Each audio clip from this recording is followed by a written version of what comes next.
नमस्कार, बोल अनमोल या चॅनलवर तुम्हा सर्वांचं स्वागत आहे। आता मी इथे एक छोटीशी कथा सांगणार आहे। एकदा काय होतं, एक गाढव रानात असंच भटकत होतं। भटकत असताना अचानक त्याच्या पायात काटा मोडतो। तो काटा त्याला काढता येत नव्हता। त्याला तर वेदना खूप होत होत्या। काय करावे काही समजत नव्हते। तेव्हा अचानक त्याला समोर कोल्हा दिसतो। त्याने कोल्ह्याला जवळ बोलून घेतले आणि तो विनम्रपणे म्हणाला की कोल्हे दादा, प्लीज तुम्ही माझा काटा काढून देऊ शकता का? तर कोल्ह्याने पण त्याचं बोलणं ऐकलं आणि तो काही विचार न करता लगेचच काटा काढू लागला। खूप प्रयत्नानंतर त्याने काटा काढला।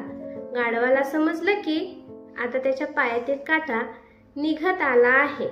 तर तोपर्यंत गाढवाने एक जोरदार लाथ कोल्ह्याच्या तोंडावर मारली। यामुळे काय झालं, कोल्हा लांब जाऊन पडला आणि तो त्याच्या तोंडावर जास्त जोरात लाथ मारल्यामुळे विवळत होता। पण गाढव त्याच्याकडे बघून मोठमोठ्याने हसू लागला। तर ही गोष्ट सांगण्याचा असा माझा हेतू आहे की आपल्या आयुष्यात पण काही माणसे असे कृतज्ञ असतात की आपण जरी त्यांची मदत केली तरी ते आपल्या सोबत बेशिस्तपणे वागतात। धन्यवाद।